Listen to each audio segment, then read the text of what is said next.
Hey everyone, and welcome back to the Smoking Syndicate. I'm your host, Ben Lee, at the Tatawahi Studios in beautiful Black Mountain, North Carolina. And for this review, we're going to be taking a look at the Bolivar Cofradia in EMS. How is it? Stay tuned and find out.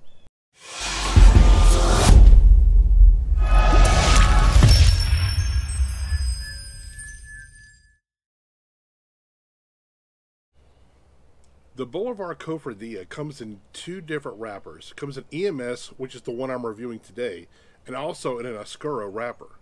Now, this is a collaboration between General Cigars and Robert Caldwell. And Robert, along with Justin Andrews, got together and blended the cigar. And it comes in a little 5-count paper wrapped mazo like this. And one thing I do like about what they did with this, I don't know if you see it at the bottom right here, it gives you all the information about the blend, which I think is really, really cool. So it says the wrapper is Ecuadorian Sumatra, binder is USA Connecticut broadleaf, filler is Dominican Habano Seco, Nicaraguan Habano Viso, Honduran Habano Seco, and Honduran Habanos. Well, it's got Honduran Habano Seco on there twice. I'm not really sure why. It comes in a Toro size, 6x54.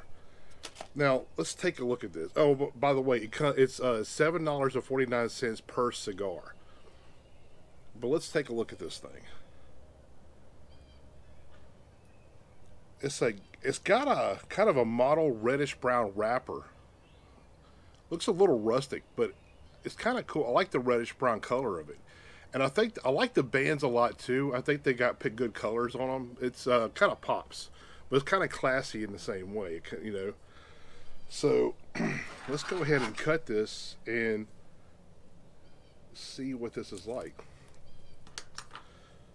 Now this is made in, it actually says it's also on the back of this too. It's made in the factory of Honduran American Tobacco Factory in Honduras. Right there's a stamp. So it's pretty cool. I like how they put all that on the little paper mazos that they're putting out.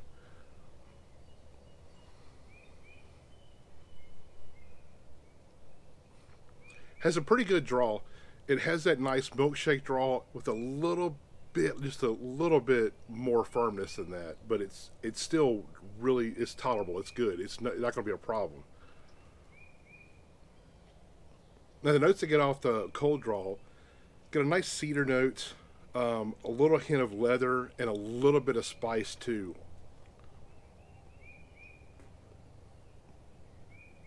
Yeah, really good flavors on the cold draw. I'm going to go ahead and light this up, get into it a little bit, and I'll give you what my impressions are of the cigar. See you in a second. Everybody, I'm back. See, I'm getting into the cigar a little bit now. This is the 5th one that I've smoked. As you can see with the paper mazos, it's empty.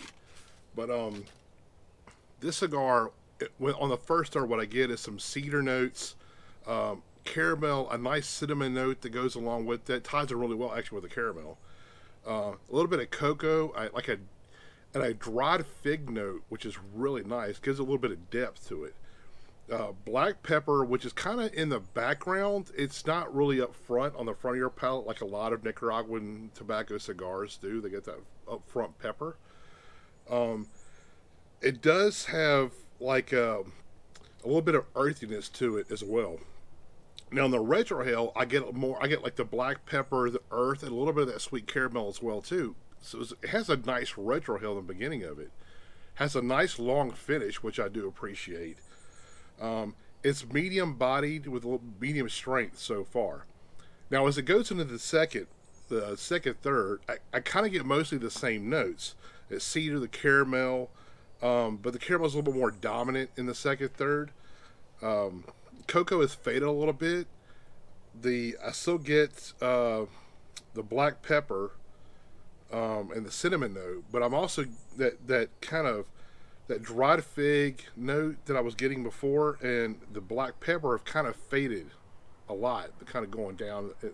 I still get a little bit of the black pepper in the background, but It's not as strong as it was in the first. I'm also getting a nice, like a salty peanut note as well too. It's like a nice salty nuttiness that's on there on the palate, which is really nice. Actually, it's a really good flavor. The flavors are actually meshing really well. Now, at this point, on some of my cigars, I had some tunneling issues. So far on this one, I'm not having any of that. So out of the 5, I had 2 that tunneled. So I was, on the review sample that I actually had wrote up my review for, it had 2 big tunnels on it. So kind of keep that in mind when you go in and buy the cigar, try it out or whatever. But as the final third went on, that tunnel that I had in the second third kind of closed up. So it was actually starting, which it kind of muted the flavors a little bit with that tunnel. But as it closed up, the final third started to bringing back a little bit more of that flavor. So it's mostly at this point was a lot of cedar and earthiness, that salted peanut. The caramel was still there, but it kind of had died down a little bit. So I had that cinnamon and more black pepper. So it kind of got more simplistic with the flavors, but they popped more, and I'm assuming it was because of the tunnel. Only problem was on my review sample that when I wrote it up, another smaller tunnel in it on the last third. So it was just kind of like, it kind of killed it a little bit for me. The flavors were great. I love the flavors, but the construction issue really bugged me. And like I said, I had a 5-pack, and this is the 5th one here. This one so far has had no problems, but I'm only into the first third at this point. But 2 other samples had no issues. 2 other ones had construction issues. So take that as you will, however you want to. On the Retro Hill, I got black peppered earth. There was no caramel on it, which is black pepper and earth. It still had a little bit of sweetness too, but it was like just kind of your basic, kind of sugary sweetness, nothing like a distinctive caramel sweet or something like that. Medium bodied, medium strength, still all the way to the end. Now, like I said, I love the flavors of this cigar. Great price point, $7.50. That's really awesome. So on that note, I might score this at 88. I love the flavors. That was great, but the construction issues just knocked it down a notch for me.